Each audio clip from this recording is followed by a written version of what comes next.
New form of enemy has come up in front of us, ज्यांना म्हणतात अदृश्य enemy. जर आता नाही थांबलो आपण 10 वर्षात खूप वाईट परिस्थिती होणार आपली. घराघरामध्ये ड्रग्स येणार. खूप प्रकारचे ड्रग्ज आहेत जे अनफॉर्च्युनेटली दुर्दैवाने आपल्या भारतामध्ये पण म्हणजे मॅन्युफॅक्चर होतो.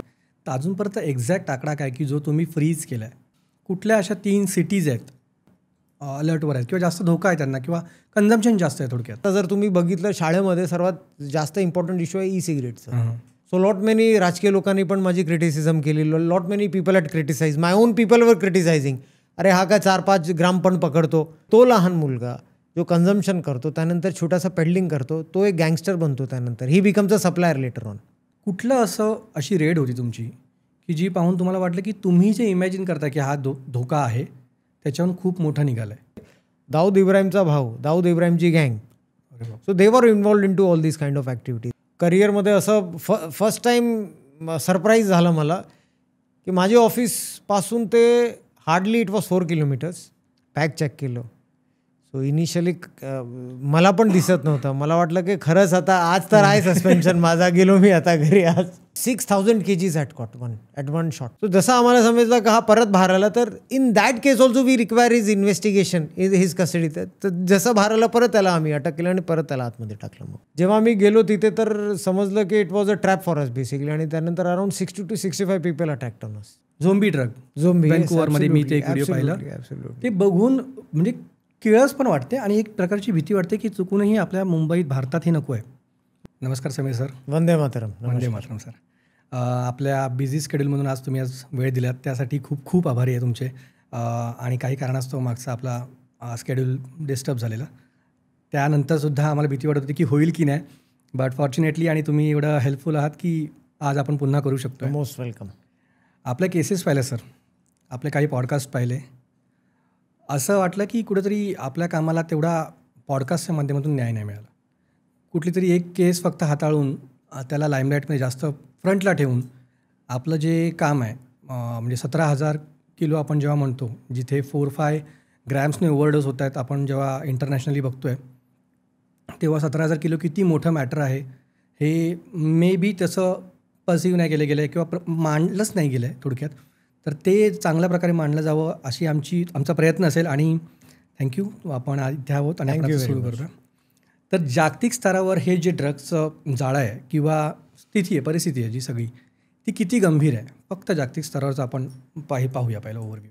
पराग, म्हणजे इंटरनॅशनली जर तुम्ही बघितलं this issue is a universal issue, जागतिक इशू झालेला आहे आता. म्हणजे हे फक्त मुंबई, दिल्ली किंवा चेन्नई तुम्ही म्हटल्यावर हे यापुरता राहिलेलं नाही आता. आणि जर बघितलं गेलं तर it is a global issue. जर कन्झम्पशन तुम्ही बघितलं, चरस किंवा गांजा सर्वात मोठा इशू आहे आपल्या भारतामध्ये आणि त्यानंतर विश्वामध्ये पण. दुसरं म्हटल्यावर वेगळे प्रकारचे ड्रग्ज झालेले आहेत. आपल्याला फक्त म्हणजे आपल्या जनरेशनला फक्त चरस आणि गांजा माहीत आहे. पण जर तुम्ही बघितलं तर आत्ता लोकांसमोर खूप मोठा प्रश्न आहे. Drugs like mephedrone, मॅटॅम्फेटामाइन, cocaine, LSD या प्रकारचे नवीन ड्रग्ज झालेले आहेत. आधी जे ट्रेडिशनल एनिमीज जे म्हणतात आपण ते फक्त चरस आणि गांजा. आणि आत्ता तरी म्हणजे तुम्ही जर वाचलं असेल किंवा बघितलं असेल, new form of enemy has come up in front of us, ज्यांना म्हणतात अदृश्य एनिमी. अदृश्य शत्रू ज्याला म्हणतात, विच इज डार्क वेब आणि क्रिप्टोकरन्सीज. तर हे खूप गंभीर स्वरूपाचं झालेलं आहे. And it is a very complex thing which all need to unite together to fight. आता आपण जेव्हा हे ड्रामा झाले, डॉक्युमेंटरीमध्ये प्रेझेंटेशन झालं, नार्कोज असेल किंवा अजून बरोबर आहे, तिथे जे US मध्ये आणि UK मध्ये म्हणतोय आपण, तिथे जी परिस्थिती आहे तशीच तत्सम किंवा त्या पायरीवर आपण आहोत का? तशी तेवढी सिरियस इश्यू सुरू झाला आहे का? जर तुम्ही पॉप्युलेशन बघितलं, जनगणना बघितली भारताची, ती खूप जास्त आहे. मोर आय वुड से डबल और ट्रिपल देन US. आणि ते म्हटलं दुसरं म्हटल्यावर US मध्ये जर तुम्ही बघितलं then education rate is also high compare to India. Police to law enforcement to public ratio जर तुम्ही बघितलं ते पण खूप कमी आहे. आपल्याकडे खूप जास्त आहे. That means population is more, law enforcement officers किंवा पोलीस हे कमी आहे, कमतरता आहे त्यांची. So we cannot compare our problem with US problem. दुसरं म्हटल्यावर ड्रग्ज जर बघितलं, ड्रग्सची पण त्यांची डिफरंट इश्यूज आहेत. तिथे फॅन्टेनिलचं इश्यू आहे, तिथे कोकेनचं जास्त इश्यू आहे. बाकीचे जे केमिकल ड्रग्ज आहेत तिथे डिफरंट इश्यूज आहेत. महाराष्ट्रामध्ये किंवा इंडियामध्ये बघितलं तर चरस, गांजा, मनाला cream is a different issue. त्यानंतर बाकीचे methamphetamine is a different issue, precursor elements is a different issue. जर एकत्रित तुम्ही जर बघितलं तर इश्यूज आर व्हेरी डिफरंट आणि पॉप्युलेशनच्या माध्यमातून ते पण डिफरंट आहे. पण तिकडे जी आता परिस्थिती आहे ती तुमच्या अभ्यासामध्ये असेलच, तर ती परिस्थिती बघता तुम्हाला भारतामध्ये ती परिस्थिती येऊ शकते का किंवा आली आहे का? असं आलेली आहे. आलेली आहे. जर आता नाही थांबलो आपण 10 वर्षात खूप वाईट परिस्थिती होणार आपली. घराघरामध्ये ड्रग्स येणार. So we have to stop it now. एकत्र होऊन म्हणजे पालक, resident associations, law enforcement agencies, नशामुक्त मंडल all should come together to fight this. असे कुठल्या प्रकारचे ड्रग्स आहेत जे बाहेर जास्त प्रचलित होते आणि आता इंडियामध्ये ते शिरायला सुरुवात झाली किंवा बनायला सुरुवात झाली? आता मी असं डिफरन्शिएट करणार, खूप प्रकारचे ड्रग्ज आहेत जे अनफॉर्च्युनेटली दुर्दैवाने आपल्या भारतामध्ये पण म्हणजे मॅन्युफॅक्चर होतो आणि त्यानंतर there are some kind of drugs जे आपल्या भारतामध्ये इलिगलरित्याने आयात होतो म्हणजे इम्पोर्ट होतो. जर तुम्ही बघितलं गेलं तर जे प्रोडक्शन होतं ते आपल्याकडे गांजा आहे सर्वात मोठा, म्हणजे आंध्र प्रदेश किंवा महाराष्ट्र म्हणू किंवा पार्ट्स ऑफ गुजरात म्हणू किंवा हिमाचल प्रदेश तुम्ही बघितलं तर ganja is the most important problem in India. त्यानंतर दुसरं म्हटल्यावर चरस इज देअर. भारतामध्ये एफिड्रिन जे प्रिकर्सर केमिकल आहेत, so that is being illegally manufactured. Methamphetamine is being illegally manufactured. हे दुसरं म्हटल्यावर जर इम्पोर्ट इन इलिगल मॅनर कुठल्या प्रकारचे ड्रग्स इम्पोर्ट होतं भारतामध्ये, सो दॅट इज हायड्रोपोनिक वीट, ज्याला विदेशी गांजा म्हणतात, हायड्रोपोनिक वीट. दुसरं म्हटल्यावर कोकेन, जे तुम्ही आता नार्को सिरीज वगैरे जे म्हटलं आहेत, साऊथ अमेरिकन कंट्रीजमध्ये याचं प्रोडक्शन किंवा प्लांटेशन्स वगैरे दॅट इज देअर. तिसरं म्हटल्यावर LSD, लिसर्जिक ॲसिड, ते उत्तर अमेरिकन कॉन्टिनेंट्स आणि त्यानंतर European, some of the European countries like Amsterdam, Poland, तिथे illegally this is being manufactured, lysergic acid, LSD. त्यानंतर methaqualone, it is coming from African countries. Heroin, हे सर्वात मोठा नार्को टेररिझमचा एक मोठा वाटा आहे ड्रग्समध्ये, हिरोईन आहे. तर it is being manufactured illegally in Afghanistan. So Afghanistan to Iran आणि त्यानंतर इराणच्या मार्फत ते आपल्या पोर्टामध्ये म्हणजे किंवा महाराष्ट्र आणि गुजरातच्या पोर्टामध्ये illegality is coming in. So these are the drugs which are coming from the country, which are not manufactured in the country but coming from outside state. इलिगलरित्याने परत भारतामध्ये जे मॅन्युफॅक्चर होतो ड्रग्ज लाईक केटामाइन, ट्रॅमॅडॉल किंवा बाकीचा ephedrine तुम्हाला सांगितलं, so it is being manufactured in the country आणि याचा एक्सपोर्ट होतो आपल्या कंट्रीमधून ऑस्ट्रेलिया, न्यूझीलंड, मलेशिया, UK यासारख्या देशामध्ये. हा खूप सिरियस इश्यू आहे. आणि ह्याच्यामध्ये जर आपण पाहिलं की ह्यांचे रूट्स असतील, तर रूट्स असे काही ठरलेले आहेत का की या रूटने हे आपल्या देशामध्ये आणले जाते, किंवा तुम्ही आता म्हणताय हे माझ्यासाठी नवीन होतं की आपल्याकडून बाहेर चाललं आहे? बरोबर आहे. मग ह्या असे ह्यांचे काही डेफिनेट रूट्स आहेत का की तिकडे तुम्ही ते एक्सप्लॉइट केले? नाही, बरोबर आहे. म्हणजे रूट्स खूप डिफरंट रूट्स आहेत. म्हणजे जर तुम्ही आपल्या माननीय पंतप्रधान साहेबांना ऐकलं असेल तर ते जे आधीची जी टर्मिनॉलॉजी होती, गोल्डन क्रेसेंट, आपला डेथ क्रेसेंट, डेथ ट्रायंगल, आता हे PM साहेबांनी दिलेलं आहे. आधी याला गोल्डन क्रेसेंट, गोल्डन ट्रायंगल म्हणायची, but PM sir had change that to death crescent and death triangle. त्यानंतर नवीन नवीन रूट्स पण आलेले आहेत. आता जर तुम्ही बघितलं तर from South America, from places like Sao Paulo, Brazil, त्यानंतर बाकीचे जे साऊथ अमेरिकन कंट्रीज आहेत तिथून drugs comes to African countries like गिसी बनाव, त्यानंतर बाकीचं हे Benin, Cotonou, Ethiopia, Addis Ababa, इथून मग भारतामध्ये येतो. So this is the route for traditional route for cocaine. Heroin म्हटल्यावर Afghanistan to Iran, from Iran again coming to the Indian subcontinent. So that is the route for heroine. दुसरा म्हटल्यावर for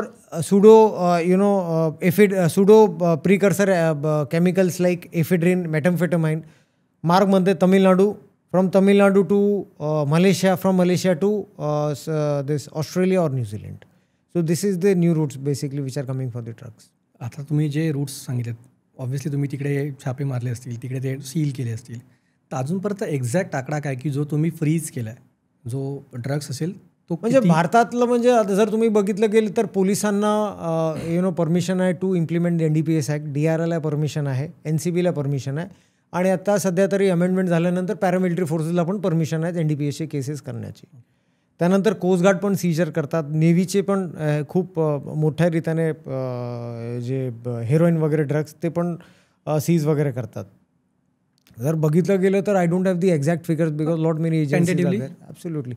but what I remember म्हणजे माझी information झालेलं आहे, I might have seize around 17 tons in last 3-4 years. आणि त्याची international market value म्हणजे जर तुम्ही बघितलं गेलं तर illicit international market value of drugs like cocaine is around 5 crore rupees per kg. आणि हेरोईनचं पण बघितलं गेलं तर 5 crore rupees is per kg त्याची. आता आपल्याकडे ह्याची भीती आहे, इंडियामध्ये एंटर झालं आहे, तुम्ही बऱ्यापैकी फ्रीज करता, तरीसुद्धा कुठल्या अशा 3 सिटीज आहेत इंडियामधल्या ज्या हायर अलर्टवर आहेत किंवा जास्त धोका आहे त्यांना किंवा कन्झम्पशन जास्त आहे थोडक्यात? जर तुम्ही बघितलं गेलं तर जे कन्झम्पशन जर बघितलं तर मुंबई आहे, दिल्ली आहे, चेन्नई आहे. आणि त्यानंतर जर स्टेट बघितलं तर पंजाब इज अ बिग म्हणजे ते the maximum affected state I would like to say. आणि एज ग्रुप आपण काय म्हणू शकतो याच्यामध्ये? Age group is any way between आता बघितलं तर 15 to 25 हे सर्वात जास्त आहे कन्झ्युमरसाठी, कन्झम्पशनसाठी. कॉलेजेसचे म्हणजे 11-12 आणि त्यानंतर टिल द एज ऑफ 25 जे पार्टी सर्किट जे ज्याला म्हणतात. So that is the most vulnerable one. पण तुमच्या अशा अभ्यासामध्ये असं काही तुम्हाला जाणवलं आहे का, काही अभ्यासामध्ये असं आलं आहे का की काय रिझन आहे? सोशल मीडिया असेल किंवा बॉलिवूडमधल्या मूवीजचं ग्लॅमरायझेशन असेल. इन्व्हेस्टिगेशन करताना जेव्हा प्रॅक्टिकली आम्ही काय घरी घरी जायचो आम्ही, त्यानंतर नशामुक्ती अभियान वगैरे करायचो, अजूनही आताही नशामुक्ती वगैरे अभियान राबवतो मी. आणि त्यामध्ये म्हणजे खूप इश्यूज वगैरे असतात. Number 1 I would like to say social media. आणि जे आपण फेक हिरोज वगैरे या लोकांना म्हणजे फेक हिरोजला फेक आयडल वगैरे करून जे hookah consumption, cigarettes consumption, these are the precursor to the drug consumption basically.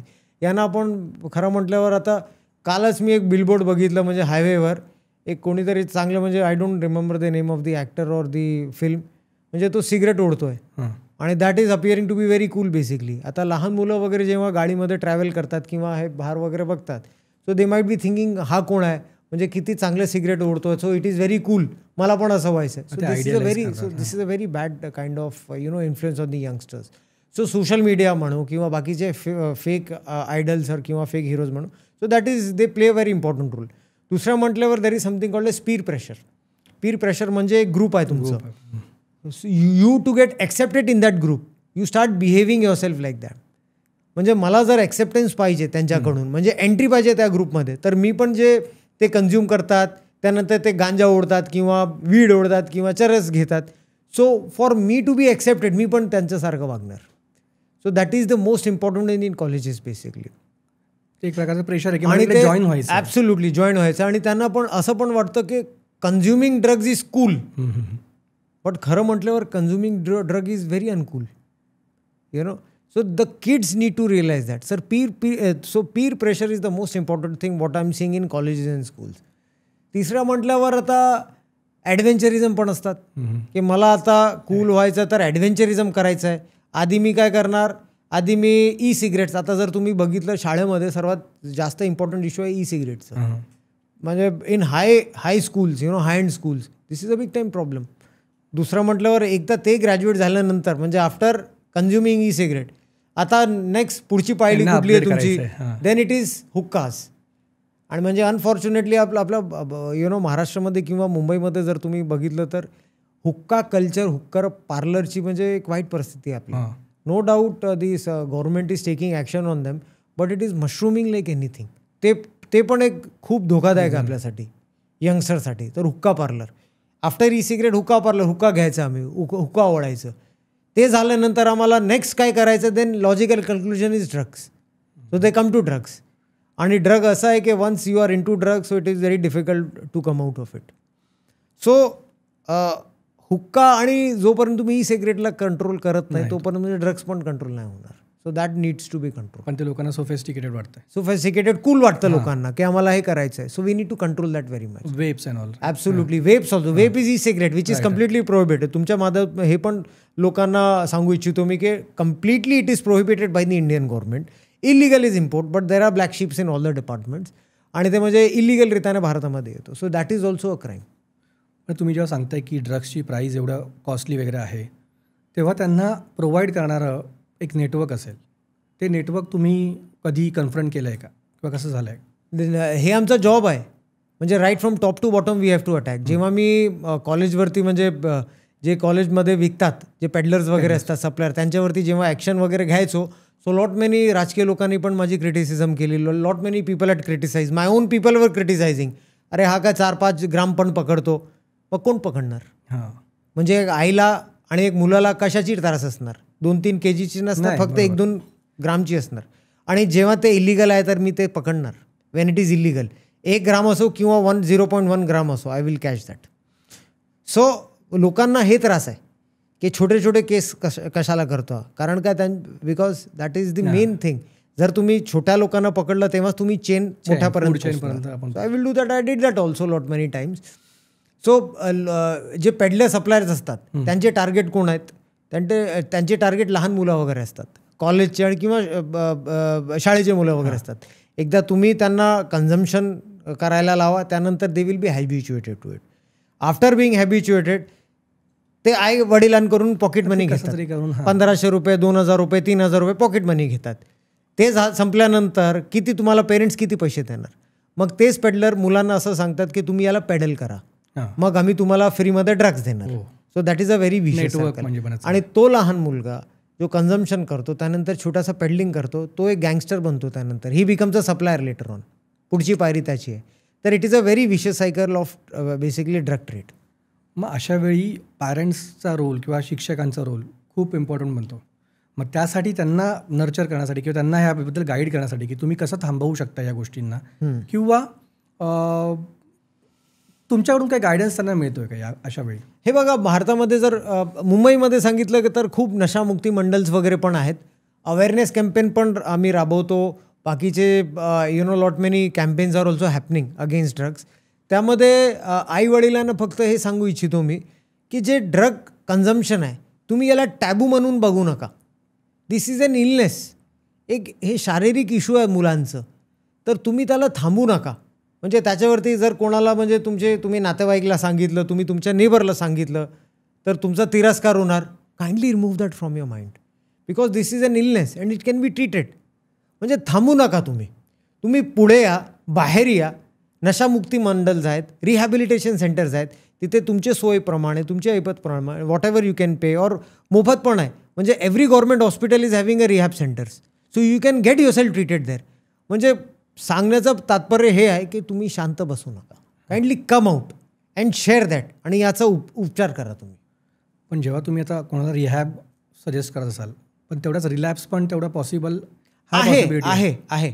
पण पेरेंट्सची गायडन्स किंवा लोकांची गायडन्स, फ्रेंडची गायडन्स आणि self will is very important in this to deal with that. हे पण आम्ही ट्राय केलेलं आहे. बरेचसे केसेस हे पण बघितलेलं आहे की जे कॉलेजचे स्टुडंट्स वगैरे असतात, ॲडिक्शन झाल्यानंतर ॲडिक्शन सेंटर्समध्ये त्यांना पाठवलेलं आहे, आणि त्यानंतर ते NCC जॉईन करून they are preparing for army. हे पण बघितलेलं आहे मी. पॉझिटिव्ह, ॲब्सोल्युटली पॉझिटिव्ह केसेस आहेत. You need to be very positive about it. आता तुम्ही जेव्हा ही सुरुवात केली, 17 टनपर्यंत आपण पोचलो आहे, पण ह्याची सुरुवात कुठून तरी तुम्ही केली ना ज्यावेळी, कुठलं अशी रेड होती तुमची की जी पाहून तुम्हाला वाटलं की तुम्ही जे इमॅजिन करता की हा धोका आहे त्याच्याहून खूप मोठा निघाला आहे? फर्स्ट रिअलायझेशन तुम्हाला झालं की हा देशावर आलेला मोठा संकटच आहे? म्हणजे आता बरेचसे केसेस झाले. एअरपोर्टला उपायुक्त असतानाच खूप केसेस वगैरे झालेत. आयात निर्यातचे केसेस वगैरे केले आहेत एअरपोर्टला. आणि बाकीचं म्हणजे रिअल थ्रेट टू नेशन जेव्हा एक नार्को टेररिझमची केस झाली होती NCBमध्ये असताना, काश्मीरमधून ड्रग्स चरस, ते म्हणजे मुंबईमध्ये फ्रॉम काश्मीर टू पंजाब आणि त्यानंतर गुजरात आणि त्यानंतर मुंबईमध्ये एक धार्मिक स्थलमध्ये ह्या लोकांनी ते लपून काहीतरी त्यांची डीलिंग चालू होती, आणि 30 kgsचं कन्साइनमेंट होतं चरसचं. आणि ते रेट टाकल्यानंतर, सीजर झाल्यानंतर असं समजलं की दाऊद इब्राहिमचा भाऊ, दाऊद इब्राहिमची गँग, so they were involved in to all this kind of activities. मग आम्हाला समजलं की this is a very serious issue. म्हणजे Dawood Ibrahim was using his channel for trying to destabilize the people of Mumbai किंवा नार्को टेररिझमचे पैसे वगैरे गोळा करून. So that time I came to know की the drug trade is a very serious. आणि जे पैसे वगैरे ते गोळा करतात, so this money it goes वाया हवाला, आपल्या शत्रू राष्ट्र वगैरे असतात त्यांच्याकडे जातो, आणि तेच पैसे आपल्या भारताच्या विरुद्ध आपल्या आर्मीवर किंवा पोलिसांवर किंवा बॉम्ब ब्लास्ट किंवा टेररिस्ट ॲक्टिव्हिटी घडवण्यासाठी वापरतात. So this is a very serious kind of a thing. So that time I realize that. आता हे 30 kg तुम्ही सांगितलं, आणि एक वेगळ्या लेवलचा थ्रेट बिहाइंड द म्हणजे पडद्याच्या मागे काय चालेल ते तुम्हाला कळलं. बरोबर. पण त्यासोबत तुम्हाला असं कधी झालं की मोठं घबाड काहीतरी सापडलंय की जशी टीप मिळाली त्याप्रमाणे तुम्ही रेट टाकलीत पण अपेक्षेपेक्षा जास्त क्वांटिटी वाईज? एक केस झाला होता, म्हणजे डोंगरीमध्ये केस झाला होता. आणि माझ्या करिअरमध्ये असं फर्स्ट टाईम सरप्राईज झालं मला की माझ्या ऑफिसपासून ते hardly it was 4 kilometres, local police station hardly 2 kilometres, आणि it was right in the heart of the city. Factory चालत होती मॅफेड्रॉनची, MDची. आणि त्यानंतर मला असं म्हणजे एक्सपेक्टेशन होती की हार्डली 1-2 मॅक्झिमम 100 ग्राम किंवा 200 ग्राम वगैरे सापडणार मला सिटीमध्ये. काही ते कोणीतरी पेडलर वगैरे असणार. केस केलं होतं, सर्व्हिलन्स वगैरे प्रॉपरली चाललं होतं आमचं, इन्फॉर्मेशन पण प्रॉपर होती आमची. But when we raided that premises, त्या गँगस्टरला जेव्हा आम्ही पकडलं तर तब्बल 12 kg आम्हाला सापडलं तिथे, 12 कोटीचं. आणि त्यानंतर 2 वेपन सापडलं, 2.5 कोटी कॅश सापडली आम्हाला. आणि 2.5 कोटी was the days income of that man. फक्त एक दिवसाची त्याची इन्कम होती, प्लस काउंटिंग मशीन्स वगैरे सापडले. So that was very surprising for me. म्हणजे in the heart of the city you catch such kind of thing with weapons. आपण का पिक्चरमध्ये बघायचो आधी गँगस्टर्स वगैरे या प्रकारचे असू शकेल, सुनेरी मुकोट आणि हे सर्व म्हणजे पिक्चरमध्ये बघायचो ना आपण. But that was a reality, so that was a very surprising interesting case. Not one of the biggest one, but ह्यासारखं म्हणजे या क्वांटिटी. बिगेस्ट कुठली होती? Biggest 6,000 kgs at one shot. कुठे? ते नागपूरला आम्ही पकडलो. आणि त्यानंतर दॅट वॉज गांजा. अच्छा. Coming from Orissa, Malkangiri. त्यामध्ये पण नक्सल लोकांचा सहभाग होता, म्हणजे मलकानगिरीमध्ये ओगायचे हे लोक. आणि त्यानंतर from Malkangiri it use to come to Nagpur, from Nagpur to various parts of Maharashtra. तर नागपूरला आम्ही इंटरसेप्ट केलं आणि त्यानंतर 6 टन पकडले आम्ही, 6,000 kgs. आणि गोल्ड सिमिलरली ड्रग्सप्रमाणे गोल्डचा पण सर्वात मोठा एक केस झाला होता आमचा. 185 kgs पकडलं होतं, 6 कोटीचं, 185 kgs. So that I remember was the biggest in my career also. आणि इन 50 yearsचं सर्वात बिगेस्ट केस होतं. ते तर डोंगरीमध्ये आम्ही पकडलं होतं मुंबईमध्ये. That I remember. आणि एक एअरपोर्ट सिक्युरिटीचं मी तुमचं वाचण्यामध्ये माझं आलेलं, एअरपोर्ट सिक्युरिटीमध्ये असताना तुम्हाला एक कॉल घ्यायचा होता की ते प्लेन फ्लाय करणार होतं. हां. तर that was a very interesting case, I remember. म्हणजे 2011चा केस आहे. आम्हाला इन्फॉर्मेशन अशी मिळाली होती की एक कन्साइनमेंट चाललं आहे मलेशियाला. त्या अनुषंगाने म्हणजे पॅसेंजरला इंटरसेप्ट केलं आधी. तर पॅसेंजर तो असा होता की इनिशियली रेझिस्टन्स त्यांनी केलं की काहीच नाही माझ्याकडे, तुम्ही बघा, चेकिंग वगैरे करा. तर खरंच म्हणजे काही नाही सापडलं होतं आम्हाला. पण बॅगमध्ये बघितलं तर प्रॉपरली काहीतरी 6 ते 7 kg केटामाइन सापडलं. त्यानंतर त्याची पण व्हॅल्यू खूप जास्त आहे, म्हणजे 10 कोटी वगैरे काहीतरी होती त्याची व्हॅल्यू.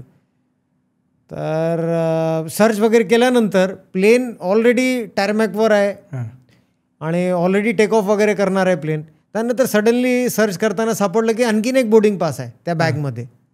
ते विचारलं आणि म्हणजे याचं नाव काहीतरी दुसरं होतं आणि बोर्डिंग पास बघितलं तर कुठल्या तरी दुसऱ्या माणसाच्या नावावर होता बोर्डिंग पास. तर त्याला विचारलं हे कोणाचा बोर्डिंग पास आहे? त्याने सांगितलं माझा मित्राचा बोर्डिंग पास आहे. तो कुठे? तो प्लेनवर आहे. मी म्हटलं अरे बापरे, आता तर म्हणजे इम्पॉर्टंट डिसिजन घ्यायचा आहे मला.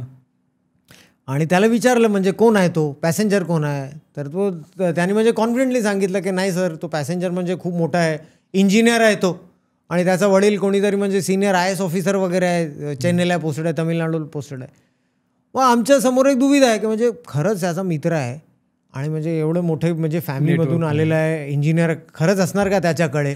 I had to take a call and plane already it was taking off. म्हणजे प्लेन परत जर तुम्ही बोलवलं, त्याचं फ्यूल, त्यानंतर एअर एव्हिएशन परमिशन्स नाही सापडलं तर कोण भरणार? म्हणजे तुम्ही सस्पेंड होणार, रेप्युटेशन पण आहे, हे पैसे कोण भरणार म्हणजे फ्यूलचं? त्यांना ते डिसिजन घ्यायचं होतं नाही सापडलं तर. बट एनिवे, आता डिसिजन घ्यायचं आहे, करायचं आहे तर रिस्क घेतली. मग परत बोलवलं प्लेनला.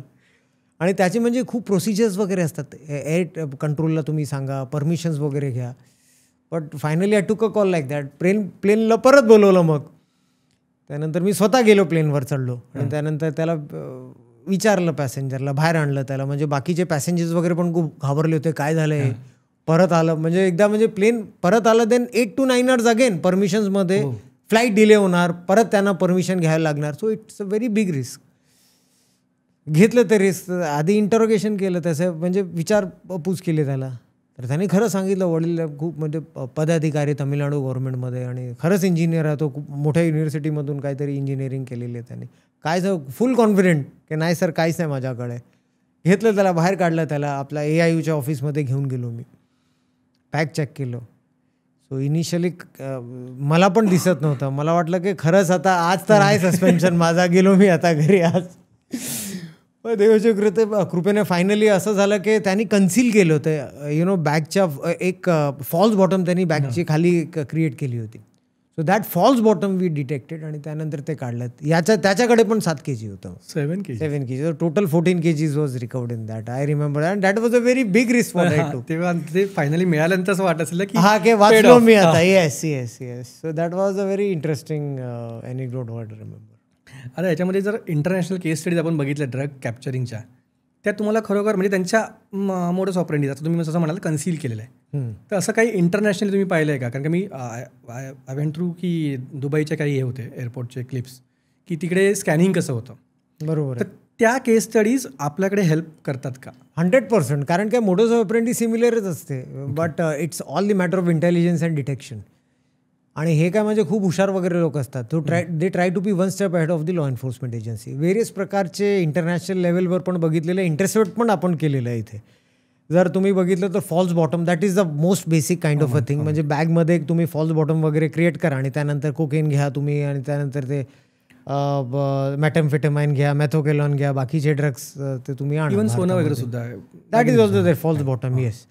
दुसरं म्हटल्यावर सर्वात डिफिकल्ट आहे ह्युमन म्युल्स, जे करिअर वगैरे म्हणतात. ते काय करतात म्हणजे फॉर नॉन डिटेक्शन, म्हणजे जर कोकेन वगैरे असेल, so these are very expensive, the most expensive kind of drug. त्याला कसं काय आणणार तुम्ही? जर तुम्हाला असं आहे की नाहीच खरंच म्हणजे फॉल्स बॉटम पण नाही करायचं तुम्हाला, मग काय करणार तुम्ही? Then they consume it. Consume कसं करतात? कॅप्सूलच्या रित्याने करतात ते. म्हणजे 1 capsule is having around 10 grams of drugs. Okay. तर ते काय करतात म्हणजे 1 kg आणण्यासाठी ते काय म्हणजे 100 कॅप्सूल वगैरे स्वॉलो करतात. There are lot many things सूपमध्ये टाकतात किंवा बाकीचं म्हणजे केळीमध्ये टाकून to swallow it. So we have seen that 100 capsule we have removed. पण त्यामध्ये खरंच म्हणजे तुम्हाला इन्फॉर्मेशन पाहिजे, प्रॉपरली इंटेलिजन्स नेटवर्क चांगलं पाहिजे तुमचं. कारण काय lot many times being capsule, being organic, the machines cannot detect. Lot many times it happens like that. पण तुमची जर इन्फॉर्मेशन चांगली असली किंवा बाकीचं your network is good, you can easily intercept this kind of people. Questioning चांगली असेल तुमची, प्रोफायलिंग वगैरे तुम्ही चांगलं केलं, so you can definitely intercept. So एकदा, आणि त्यामध्ये रिस्क पण खूप असतात. जर ते एक्सप्लोड झालं, if it enters your blood stream, ताबडतोब म्हणजे त्याचं डेथ होणार, ऑन प्लेस त्याचं डेथ होणार. So risk is also there. आणि त्यानंतर एकदा तुम्ही इंटरसेप्ट पण केलं, बाहेर कसं काढणार तुम्ही? So that is also one more risk. So it is a very risky for passengers also, risky for the officers also. पण करायचं, ड्युटी आपली. हां. पण त्याच्यामध्ये असं ह्या सगळ्या म्यूल असेल किंवा फॉल्स बॉटम असेल, ह्याच्यामध्ये अशा टाईपच्या पद्धतींमध्ये कुठली अशी एकदम क्रिएटिव्ह वे तुम्ही तुमच्या अभ्यासामध्ये आली किंवा तुमच्या कॅप्चरिंगमध्ये आली, आणि एकदम फुलिश कुठली असेल की जी इझिली कॅप्चर झालं? कारण का तुमचे काहीतरी पॉईंट्स असेल, तुम्ही एखाद्याला जेव्हा ऑब्झर्व करताय तेव्हा तुमची ट्रेनिंग झाली आहे त्याच्यामध्ये, किंवा तुम्हाला काहीतरी आता एक सेन्स आला आहे की एखादी व्यक्ती घाबरली, एक्सपिरियन्स झाल्यानंतर केस झाल्यानंतर एक्सपिरियन्स होतो. मग तसं कुठल्या अशा एखादी फुलिश की जी ऑब्व्हियस होतं, कळलं पटकन, आणि एखादं एकदम क्रिएटिव्ह की त्याला समजायला वेळ लागला? फुलिश म्हटल्यावर एक म्हणजे तेच पोटामध्ये एका पॅसेंजरनी, म्हणजे he was trying to behave like a diplomat. Okay. डिप्लोमॅटसारखं म्हणजे बिहेव करत होता की मी एम्बसीचा माणूस आहे, डिप्लोमॅट आहे. आणि त्यानंतर म्हणजे त्याला असं वाटलं की if I play that diplomatic card लोकांना नाही समजणार. So that one case I remember. Second case very important, when I was in NCB, ते एक समजलं मला की एक नायजेरियन जुहूमध्ये केस झालं होतं आमचं. इन्फॉर्मेशन चांगली होती, म्हणजे त्याला जेव्हा मी धरलं त्याला, त्यांनी स्वॉलो केला ड्रग्स. हो. म्हणजे तोंडात तो कॅप्सूल्स ठेवायचं आणि त्यानंतर काढून क्लायंट्स लोकांना द्यायचं. जेव्हा मी त्याला पकडलं तर त्यांनी स्वॉलोच केलं पूर्ण. त्याला असं वाटलं की आम्ही बाहेर नाही काढणार. So that was the most foolish one. And after that we took him to the hospital, आणि त्यानंतर बरं 4-5 दिवसामध्ये काढलं ते बाहेर. सर्वात सोफिस्टिकेटेड एक केस झाली होती कोकेनची. 4 kg कोकेन पकडलं होतं आम्ही.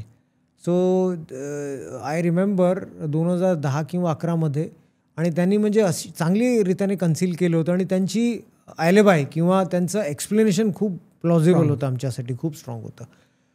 One was a school teacher. हो. आणि एक करिअर त्याच ग्रुपची करिअर होती. She was an around 70 years old senior citizen. ती पण एक प्रोफेसर होती. हो. सो जेव्हा त्यांना इंटरसेप्ट केलं, इन्फॉर्मेशन होती, त्याने जेव्हा त्यांना इंटरसेप्ट केलं, सो दॅट टाईम दे वर very strong. The information was त्यांचं एक्सप्लेनेशन खूप चांगलं होतं. कोणालाच नाही वाटणार की टीचर आणि बाकीचं professor and that to a senior citizen, senior lady, ते ड्रग कॅरी करणार. तर हे आम्हाला म्हणजे खरंच it was a self doubt असेल की नाही नसणार त्यांच्याकडे, म्हणजे स्वतः सेल्फ डाऊट असेल. But information was there. So and my sources were very strong. सोर्सेसचं आपण जेव्हा बोलतोय, कधी रेअर केस नसेल सुद्धा, पण असं कधी बाय चान्स रेअर केसमध्ये झालं आहे का की तुम्ही रेडला निघालात पण एनी हाव काहीतरी लीक होतं आणि ते तुम्ही जे कॅप्चर करायला गेलात ते नाही शक्य होऊ शकलं, ती रेड नाही? म्हणजे हे बघा, जेव्हा आम्ही केस वगैरे करतो ना, so that point of time खूप असं नाही की म्हणजे पिक्चरमध्ये आपण कसं बघतो, फोन आला ताबडतोब पोलीस निघाले की लॉ एन्फोर्स, तसं होत नाही कधी. जर कोणी आम्हाला इन्फॉर्मेशन दिलं so we study that properly आणि त्यानंतर बाकीचं काही कारवाई करायची आहे. So there are lot of procedures in that. असं कधी होत नाही की उठून सुटून कोणाला म्हणजे त्रास तुम्ही द्या, कारण का इन्फॉर्मेशन दिल्यानंतर that can be lot many things. जर तुमचा कोणीतरी नेबर असेल, तुमचा कोणीतरी शत्रू असेल, सो फॉर फॉल्स इन्फॉर्मेशन तुम्हाला म्हणजे प्रॉब्लेममध्ये आणण्याकरिता फॉल्स इन्फॉर्मेशन वगैरे देऊ शकतात. So we don't want to create trouble for genuine people also. So we diligently check the profile of the informer. त्यानंतर बाकीचं इन्फॉर्मेशन जे दिलेली आहे ऑन द स्पॉट, त्यानंतर 2-3 दिवस बघून त्यानंतर only we act. So it doesn't happen like that most of the time. Airtight आहे बऱ्यापैकी. Airtight, absolutely. आता कार्टल्स आपण जेव्हा बघतो बाहेरच्या, नार्कोसचं मी एक्झाम्पल देईल कारण का ती एक डॉक्यू सिरीजच आहे, डॉक्युमेंटरी टाईपच आहे. तर त्याच्यामध्ये कार्टल्स होत्या. तशा काही कार्टल्स, आता तुम्ही मगाशी दाऊदचं नाव घेतलं, तसं अशा कुठल्या इंटरनॅशनल कार्टल्स आहेत? मी सांगितलं नाही, म्हणजे I would never like to take name of the petty gangsters. I don't like to glamorise them. नाव घेतलं नाही, बट जस्ट फॉर अवेअरनेस की ह्या प्रकारचे किरकोळ आणि छोटे गुंडे वगैरे असतात. तुमच्यासाठी फार छोटे आहेत ते, लोकांसाठी म्हणजे दे आर फायनली क्रिमिनल्स. हां. तर तशा काही इंटरनॅशनल कार्टल्स किंवा असं काही ग्रुप्स आहेत का की जे इंटेन्शनली टार्गेट करतात का हा यूथ, अनटॅप मार्केट म्हणू शकतो आपण, इंडियन यूथ, तर ते त्यांना टार्गेट करतात? आहे ना, म्हणजे शत्रू राष्ट्रामध्ये या प्रकारचे ग्रुप्स आहेत, अजूनही आहेत. आणि त्यानंतर काही ॲब्स्कॉन्डर्स आहेत जे लपलेले आहेत विदेशी शत्रू राष्ट्रामध्ये किंवा बाकीचे युरोपियन कंट्रीजमध्ये पण आहेत. ते त्यांचं सोल टार्गेट आहे टू टार्गेट द यूथ्स आणि गलेबल यूथ, सो दॅट आपले जे 30% of youths are there of our country. जर तुम्ही पंजाबमध्ये बघितला तर पंजाबची काय परिस्थिती करून टाकली आहे लोकांनी. सो डेलिबरेटली त्यांचं इंटेन्शन आहे to target the youngsters, to target the youth, so that आपलं राष्ट्र वगैरे जे यूथ आहे 30% of youth, so they can be demoralize and future to damage the future basically. I don't want to name them also, but there are some people. आणि बाकीचं म्हणजे they are in the target of law enforcement agencies, what I would like to say. Okay. आपण जेव्हा एवढी मेहनत घेता एखादी गोष्ट कॅप्चर करायला, तुम्ही म्हणालात की अभ्यास असतो, तो प्लॅन एअरटाईट असला पाहिजे, ह्या सगळ्या करताना सक्सेसफुल झालं, तुम्ही त्याला पकडलं, कोर्टात केस चालू आहे, अनफॉर्च्युनेटली तो जर सुटतोय तर तुम्हाला फ्रस्ट्रेशन येतं का कधी असं? की डेफिनेटली फ्रस्ट्रेशन वगैरे येतो, but nothing is in our hands basically. आमचा लॉ एन्फोर्समेंट एजन्सी एक अधिकारी असून तुमची पण एक लिमिटेशन्स वगैरे असतात. तुमचा एक्झिक्युशन ऑफ लॉ म्हणजे एखादी तुमच्याकडे काहीतरी इन्फॉर्मेशन आली, you book a case, you try to do legal things, arrest, search, seizure वगैरे तुम्ही केलं. त्यानंतर जे काय ते मान्य न्यायालयासमोर असतात. Honourable courts are there to decide on the bails and trial and all those things. So we have our own limitations.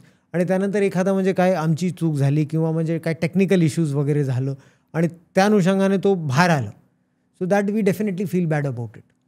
मग ते गँगस्टर बाहेर आल्यानं परत हीच सेम कारवाई करणार तो परत. मग त्यानंतर तुमच्या पुन्हा वॉचलिस्टमध्ये असतो का? 100% we catch him again. Okay. असं कुठली केस आपण नेम करू शकता? आय रिमेंबर वन केस NCBमध्ये झालं होतं परत एक केस.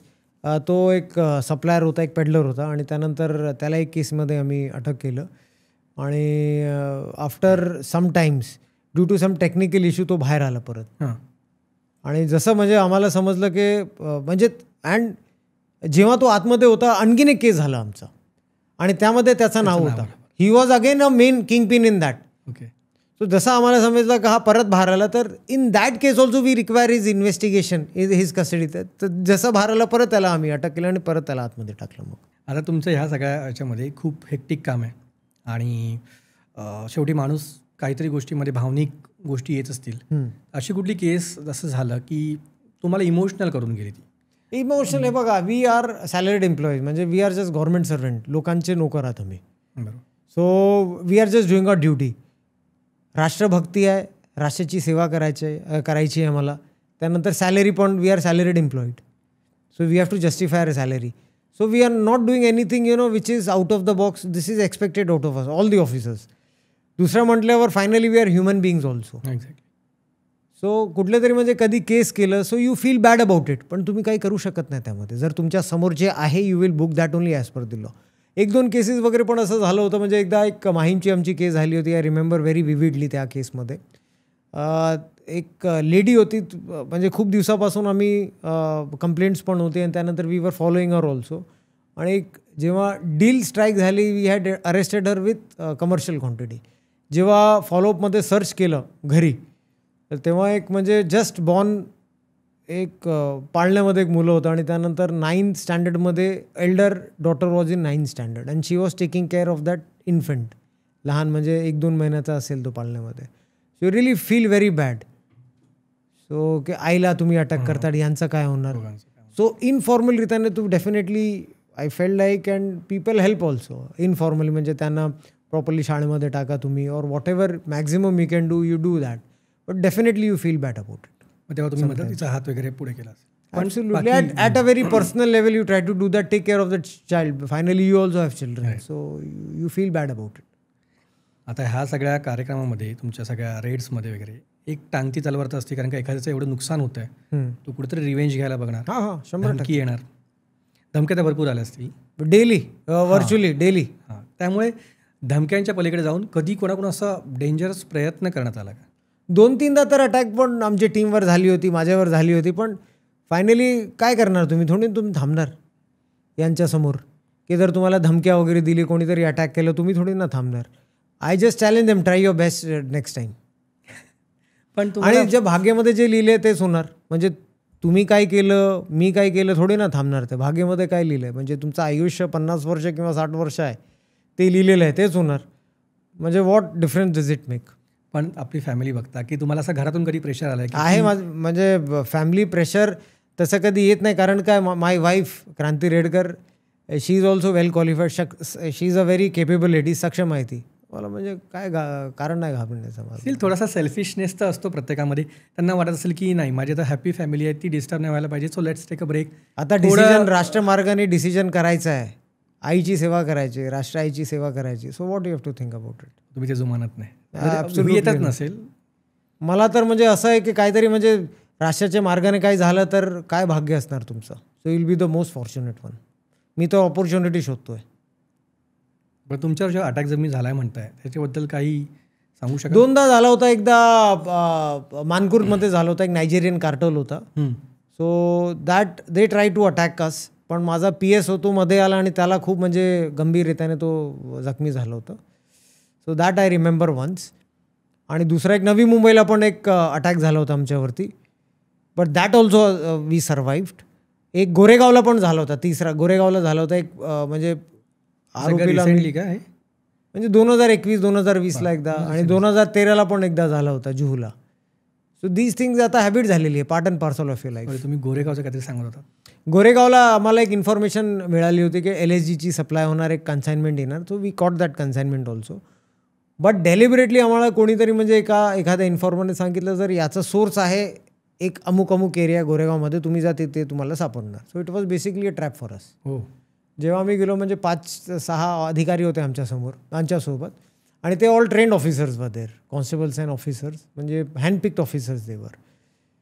जेव्हा आम्ही गेलो तिथे तर समजलं की it was a trap for us basically. आणि त्यानंतर around 60 to 65 people attacked on us. 60 to 65. त्यामध्ये म्हणजे proper action was also taken. आम्हाला पण we were also attacked in self defence. आणि त्यानंतर वी सर्वाइव्ड. जे मेन आरोपी ज्यांनी केलं होतं त्याला पण पकडलं आम्ही. देवाच्या कृपेने काय झालं नव्हतं, सुपरफिशियल इंजुरीज वर हॅपन. आता जेव्हा ह्या केसेस तुम्ही मोठ्या केसेस मोठे रेड्स होत आहेत, तेव्हा छोटे जे 5 ग्रॅम 10 ग्रॅम असं काही बॉलिवूडच्या केसेस आपण ऐकल्या, पण त्याचं आणि म्हणजे ड्रग लिंक कशी आहे, किती रूट्स त्याचे किती डीप आहेत या गोष्टींचे? हे बघा, म्हणजे हे मी काय इंडस्ट्री वगैरेचं नाव घेत नाही कधी, म्हणजे it is not that important also for me. आणि त्यानंतर नॉट टू जनरलाइज एनीबडी, हे म्हणजे जनरल इश्यू आहे, तुम्हाला सांगितलं मी.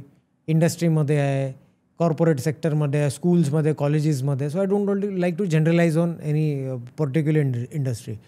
पण जे high end of the society आहे त्यामध्ये खूप पसरलेले आहे. म्हणजे just for ego trip, just for adventurism, just for lack awareness of knowledge पण म्हणता येईल याला. आणि किक इन म्हणजे लाईफमध्ये काहीतरी किक करायचं, झील पाहिजे लाईफमध्ये. So for that reason it is very much prevalent in the society. त्यामुळे रेव्ह पार्टी, सायकेडेलिक म्युझिक्स वगैरे जे आपण म्हणतात, so those things are very much prevalent in the society. करतो आम्ही केस जेव्हा इन्फॉर्मेशन वगैरे आल्यानंतर, we try to do that. त्यामध्ये प्रेशर्स पण येतो तुम्हाला, because you are fighting with the high and mighty of the society, ज्यांच्याकडे पैसे वगैरे खूप असतात, सामाजिक पॉवर्स वगैरे पण, सोसायटी पॉवर्स वगैरे असतात. Try to stop you also, but I don't care. Political pressure मग I don't care about it. काय करणार तुमच्यावरती? आरोप लावणार, तुमच्या मागे एजन्सीज पाठवणार, तुमच्यावरती इन्क्वायरी बसवणार. काय करणार तुमचं? I am ready for everything. आणि मॅक्झिमम तुमची ट्रान्सफर करणार, ते पण केलं.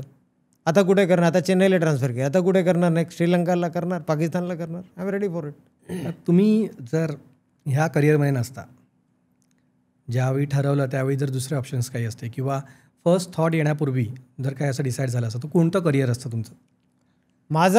माझी आईनी सांगितलं होतं आर्मी जॉईन करायला, आणि मी ट्राय पण केलं होतं. म्हणजे लहानपणी मिलिटरी भोसला स्कूलमध्ये ॲडमिशन ट्राय केलं होतं मी, but I was over age. त्यानंतर म्हणजे असं झालं की NCC पण जॉईन केली, CSERT केले NCCमध्ये. So I wanted to join army basically. आणि दुसरं ऑप्शन आईनी दिलं होतं की you join civil services. So आईचा इन्फ्लुएन्स जास्त? 100%. आणि माझ्याकडे फक्त 2च option, either civil services or army. So I thought to give civil services. So I started preparing right from 12th standard. त्यानंतर म्हणजे ग्रॅज्युएशन झाल्यानंतर फर्स्ट जॉब IBमध्ये ॲज ACI जॉईन केलं. So I was posted in anti naxalite wing that point of time. आणि त्यानंतर तिथेच वाटलं की काहीतरी म्हणजे मोठ्या पदावर जायचं, IPS IAS व्हायचं. Then I give my civil services. देवाच्या कृपेने फर्स्ट अटेम्पमध्ये ते पण क्लिअर झालं, UPSC आपलं. आता जर तुम्हाला यूथला गाईड करायचं ह्या IRSमध्ये पार्टिसिपेट करण्यासाठी, त्याच्या अभ्यासाबद्दल, तर तुम्ही काय रेकमेंड कराल आणि काय सजेस्ट कराल? फक्त म्हणजे युवकांनाही सांगायचं की राष्ट्रसेवा आपल्याला कमीत कमी 10 ते 15 वर्ष करायचं. राष्ट्रासाठी रक्त द्यायचं, देशासाठी. नेहमी आपण क्रिटिसाइज करतो, अमुक हे करप्ट आहे, ते करप्ट आहे, BMC करप्ट आहे, पोलीस करप्ट आहे, कस्टम्स करप्ट आहे, म्हणजे लूज स्टॉक्स आपण करतो. पण आपण स्वतःला हे विचारायचं आहे की आपण काय कॉन्ट्रीब्यूट केलेलं राष्ट्रासाठी. Once you contribute, once you give blood to the nation, then you have the right to criticize basically. So you first give 10 to 15 years of your youth to the nation. त्यानंतर जे तुम्हाला करायचं करा. म्हणजे एक pyramid मी तर म्हणजे स्वतःसाठी पण, माझ्या मुलांसाठी पण एक चेन ऑफ प्रायोरिटी वगैरे केलेली आहे स्वतःसाठी. So first comes the nation, राष्ट्र सर्वोपरी ज्याला म्हणतात. So that comes first. त्यानंतर युअर समाज, युअर सोसायटी, त्यानंतर your family, and finally your on self.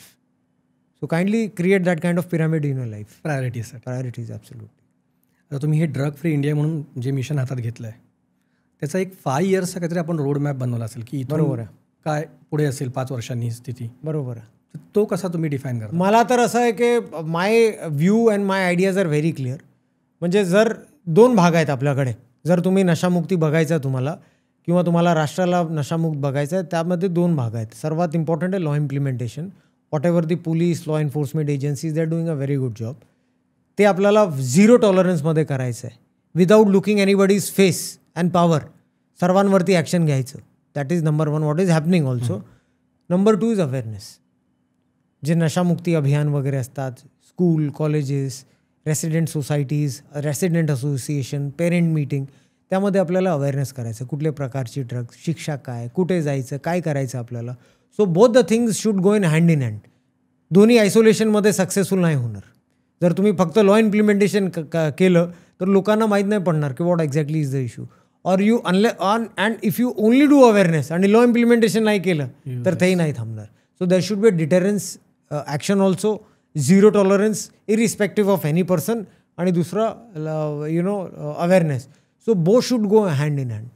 दोन्ही याच्यामध्ये आपण काही नवीन इम्प्लिमेंट केलं आहे का? जसं की लॉ एन्फोर्समेंटमध्ये काहीतरी नवीन आयडियाज आणल्यात आणि अवेअरनेसमध्ये काहीतरी म्हणजे हे बघा, ते जे इम्प्लिमेंटेशन वगैरे करतात, जी policy maker, they are definitely. आता NDPS act is very strong. जर तुम्ही वाचलं तर इट इज व्हेरी स्ट्रॉंग. त्यामध्ये तरतूद पण खूप स्ट्रॉंग आहे, लॉची तरतूद. म्हणजे एकदा कोणी सापडलं तर 20 years of imprisonment is there. जर डबल ऑफेन्स आहे तर डेथ पेनल्टी इज देअर. म्हणजे मर्डरमध्ये डेथ पेनल्टी नाही, रेअरेस्ट ऑफ द रेअर केसमध्ये आहे. बट डबल ऑफेन्समध्ये डेथ पेनल्टी आहे. 20 years jail for commercial quantity. जर तुमच्याकडे 0.1 ग्राम सापडलं LSDचा, 20 years ऑफ इम्प्रिझनमेंट कमर्शियल क्वांटिटीमध्ये. इंटरमिडिएट क्वांटिटीमध्ये 10 वर्ष आहे. जर कन्झ्युमिंग स्मॉल क्वांटिटी आहे त्यामध्ये 1 वर्ष आहे शिक्षा तुम्हाला. लोकांना हे माहीत नाही. लोकांना असं माहीत आहे की आम्ही फक्त कन्झ्युम करतो, काय होणार आमच्यावरती. But that is also crime. जर तुमच्याकडे 1 ग्राम ऑफ गांजा तरी सापडलं consumer, you are facing a imprisonment for 1 year. पण हे इम्प्लिमेंट झालं आता, इम्प्लिमेंट झालं आहे. आम्ही ट्राय केलेलं आहे. डिटेरन्ससाठी पण इम्प्लिमेंटेशन झालेलं आहे चांगल्या रीतीने. मेसेज पण गेलेलं आहे की तुम्ही कोणी असो, action will be taken if you are caught with drugs. So that message is also gone very loud in society. Be it possession or possession, consumption, supply, whatever. 0.1 ग्रॅमच्या वरती असेल तरी ते म्हणजे डिफरंट ग्रेडेशन वगैरे आहे. जर ganja commercial quantities 20 kgs and above. LSD commercial quantity 0.1 grams above. मॅफेड्रॉनचं commercial quantities 50 grams and above. So different drugs, different threshold is there. But it is a very stringent act. आणि अवेअरनेसमध्ये आपण काय असं वेगळं करतो की अवेअरनेसमध्ये आता माझी तर म्हणजे एक नशामुक्ती मंडळ वगैरे आहे. स्वतःचा एक विचार मंच आहे माझा. सो एव्हरी वीकेंड्स, म्हणजे लास्ट टाइम वगैरे पण तेच होता माझा. एव्हरी वीकेंड महाराष्ट्रामध्ये प्रत्येक जिल्ह्यामध्ये मी कव्हर करतोय आणि त्यानं schools and colleges on a personal level I try to go and do awareness. So implementation पण केलेलं आहे, awareness also I try to do that. जर कोणाला काही प्रश्न वगैरे असतात, प्रश्न मांडायचे असतात, सो दे DM मी also, they send me on my Insta, they send me on my Twitter, they mail me. So I try to help them out in dealing with the drugs issue. मग ते rural इंडियामध्ये म्हणजे rural महाराष्ट्रामध्ये होतं की सिटीमध्ये पण होत आहे? सिटीमध्ये पण आहे. आता माझा दौरा वाशिम जिल्ह्यामध्ये झाला होता. त्यानंतर संभाजीनगरमध्ये केलं आहे, मालवणमध्ये केलेलं आहे, त्यानंतर रत्नागिरीमध्ये झालेलं आहे, ठाण्यामध्ये करतो मी, यवतमाळमध्ये झालेलं आहे, हिंगोलीमध्ये झालेलं आहे. पण तिथे पण हे केसेस अशाच आहेत? केसेसमध्ये तिथे कन्झम्पशन जास्त आहे. म्हणजे गांजा वगैरे ह्या प्रकारचे ड्रग्ज वगैरे जास्त आहे. बाकीचं म्हणजे they are not completely untouch असं पण नाही. जर तुम्ही रिसेंट केसेस वगैरे बघितलेलं आहे तर ग्रामीण भागामध्ये जे फॅक्टरीज वगैरे असतात ड्रगची, मॅफेड्रॉनची फॅक्टरी, ते ग्रामीण भागामध्ये मुद्दाम करतात. सो दॅट हे गावकरी लोक असतात, भोळे असतात, त्यांना काही म्हणजे ड्रगबद्दल त्यांना माहीत पण नाही कुठले, त्यांना फक्त चरस आणि गांजा माहीत आहे. मॅफेड्रॉनसारखी सिंथेटिक ड्रग्स, आता ह्यासारखे ड्रग्स संभाजीनगरमध्ये रुरल एरियामध्ये सापडलेले आहे आम्हाला. म्हणजे मॅन्युफॅक्चरिंग कोल्हापूरमध्ये सापडलेलं आहे. तर लोकांना पण हे गरजेचं आहे की कुठल्या प्रकारची ड्रग्ज आहेत. ग्रामपंचायतीला पण that is also very important. त्यांना पण अवेअरनेसची गरज आहे की कुठल्या प्रकारची फॅक्टरी आहे, काय चाललेलं आहे, so that they can immediately inform the police. हे एव्हरी वीक चालतं आपलं? Every weekend. आता चेन्नईमध्ये आहे पोस्टेड मी. So every weekend I come back to Mumbai आणि त्यानंतर one day I go to one of the districts of Maharashtra and try to spread that. आपलं फाउंडेशनचं नाव कसं सर? विचार मंच आहे ना, समीर वानखेडे विचार मंच आहे आमचा. ओके. आणि यूथसाठी स्पेशली सिटीमधल्या आपण असं काय अवेअरनेस कॅम्पेनवर? ते पण आता पुण्याला पण झाले. Every day it is happening. 15 तारखेला परत उल्हासनगरला आहे कॉलेज. कशा मूडमध्ये असतं, म्हणजे काय त्याचा? मी पर्सनली जाऊन कॉलेजेसमध्ये पर्सनली जाऊन प्रेझेंटेशन देतो आणि त्यानंतर live question and answer sessions are there along with my medical team. आमची एक संभाजीनगरची एक टीम आहे मेडिकल, डॉक्टर कृष्णा भावले आहेत. So he is also associate with he is a medical doctor. आणि त्यानंतर कुठली प्रकारची ट्रीटमेंट, मोफत उपचार कुठे भेटणार, मॅथॅडोन ट्रीटमेंट कसं काय होणार, डोपामाइन ट्रीटमेंट कसं काय होणार. So they try to guide that in medical terms also. आणि अशी एखादी कुठली हेल्पलाईन वगैरे याच्यासाठी बनवली? हेल्पलाईन जर आम्ही तर नाही केलेलं because I am doing it my personal level. But बाकीची ministry of home affairs, what I read about it, there is a Manas helpline 1933. Okay. So that anyone having any problems they can dial 1933. Sir, ही सगळी धावपळ, agility consider करता खूप तत्पर राहावं लागत असेल ना? मग त्यामध्ये फिटनेसचा किती मोठा रोल आहे? नाही, खूप मोठा. म्हणजे it is one of the most important thing. आणि मी एक स्वतः बघितलं तर I am a early riser. सकाळी लवकर उठतो, त्यानंतर जिमला जातो किंवा ट्रेडमिलला किंवा ड्युटीवर असेल तर I run on the roads 45 minutes daily. आणि त्यानंतर दुपारी फक्त एकदा जेवतो मी, रात्री नाही. रात्री वगैरे खात नाही. शास्त्राप्रमाणे आयुर्वेदामध्ये पण आहे संध्याकाळनंतर यू कॅनॉट ईट. सूर्यास्तानंतर you do not eat. Basically it's harmful for your body. Give rest your body. आणि त्यानंतर कार्ब्स वगैरे पण घेत नाही. म्हणजे माझी calorie count is anyway between 1200 to 1500 calories per day. ते एक्सिड करत नाही मी. आणि भात आणि चपाती वगैरे पण खात नाही. I am a proper vegetarian person. जास्त नॉनव्हेज वगैरे पण अजिबात खात नाही मी. जे काय घरी क्रांतीने केलं किंवा ऑन ड्युटी काय सर नाही. बाकीचं म्हणजे भाज्या वगैरे जे काय घरी भाज्या आहे, सॅलेड्स किंवा बाकीचं डाळ आहे, एनी कुठल्या प्रकारची भाजी, प्रोटीन बेस्ड ओके आणि व्हेजिटेबल बेस्ड तेच खातो मी. आणि very happy in my life. आपला जो प्रवास आहे सगळा तो एक फिल्मीचा आहे. म्हणजे जसं हिरो आपण बघतोय वेगवेगळ्या ट्रान्झिशन फेजमधून जातो आहे. अडथळे आहे त्याच्यावर मात करतो आहे, भीती आहे त्याच्यावर मात करतो आहे, सगळं करतो आहे. आदर्श छत्रपती शिवाजी महाराज आहेत आमचे. तुमच्या वाचनामध्ये आणि डॉक्टर बाबासाहेब आंबेडकर आहेत. Yes yes. त्याच्यामध्येच की असं वाटतं का कधी की हा प्रवास मे बी अजून लोकांना इन्फ्लुएन्स करू शकेल, ह्याच्यासाठी असं काही सुप्त इच्छा की ह्याच्यावर फिल्म बनावी किंवा सिरीज बनावी असं? I am not absolutely interested in any films. माझं फक्त एक काम आहे की जेव्हा तुमचा अंत होणार, so that time you should be proud of your self की what you did for your mother, for your motherland. फक्त माझं इंटेन्शन हे आहे की तुम्ही आपले भारत राष्ट्र, आपल्या आईसाठी काय केलेलं आहे. So that I should satisfy my self and Bharat Mata. That's it. I am not interested about any film serials. I am not interested about it. नाही, उद्देश एवढाच होता की जसं कारकीर्द राहिली आहे, जसं आपला मी म्हणजे अभ्यास करताना मला खूप असं वाटलं की आम्ही चुकीच्या हिरोंना फॉलो करत होतो अजूनपर्यंत. ह्या माहिती मे बी आमच्यापर्यंत पोचल्या नाही व्यवस्थित. कोणाची चूक आहे ते नंतरचा भाग. ते आई वडिलांना बघायला पाहिजे, पालकांना बघायला पाहिजे की कुठल्या प्रकारचे हिरोज मुलं फॉलो करतात तुमचे. जर तुम्ही कोणाला विचारलं तर नट आणि नटी त्यांचेच नाव घेणार की अमुक खान तमुक आहे हेच घेणार ते. पण लोकांना खरं समजायला पाहिजे कोण आहेत राष्ट्र. मी प्रत्येक आपले जे नशामुक्तीचे सेशन्स वगैरे असतात, आई वडिलांना तेच सांगतो, मी पालकांना तेच सांगतो. खरं आयडल्स म्हणजे कोण? छत्रपती शिवाजी महाराज. यांना हिरो म्हणतात. शंभूराजे, छत्रपती धर्मवीर शंभूराजे यांना खरं हिरो म्हणतात. डॉक्टर बी आर आंबेडकरजी, बाजीप्रभू देशपांडे, तानाजी मालुसरे, विनायक दामोदर सावरकर यांना म्हणतात नायक, यांना म्हणतात हिरो. आता विषय निघाला, मी ह्या विषयाकडे जाणार नव्हतो म्हणून.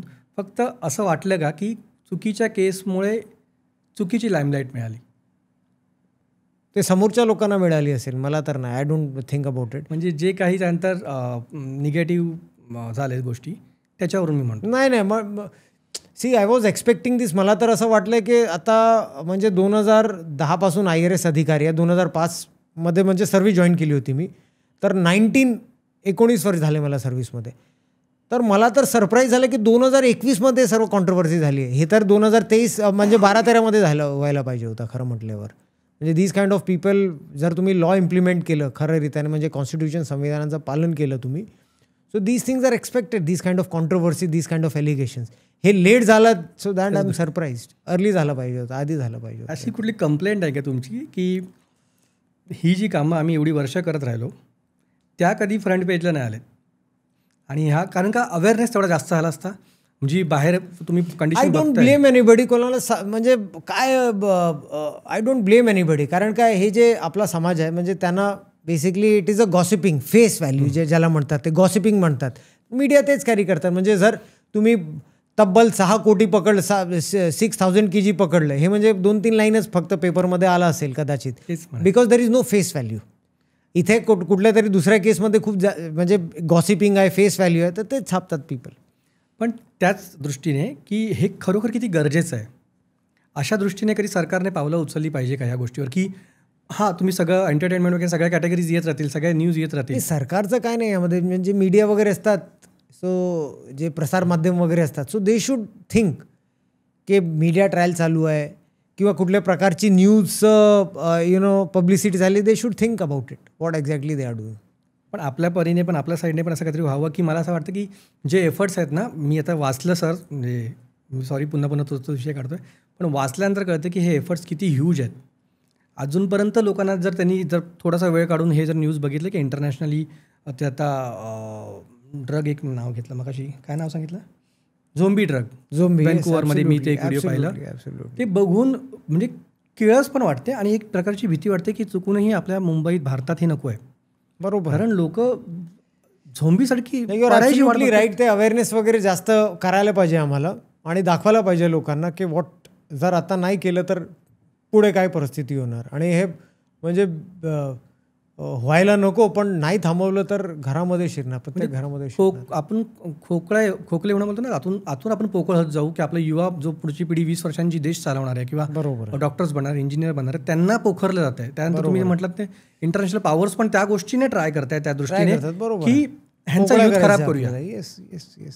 त्यावेळी असं वाटतं की ह्या गोष्टी खरोखर खूप बाहेर तशा यायला पाहिजे आणि हिरोईकच यायला पाहिजे. मग ते कुठलंही माध्यम असू दे, वेबसिरीजचं असू दे किंवा गव्हर्नमेंट डॉक्युमेंटरी असू दे किंवा काही असू दे. बरोबर आहे. नाही, I completely agree with you.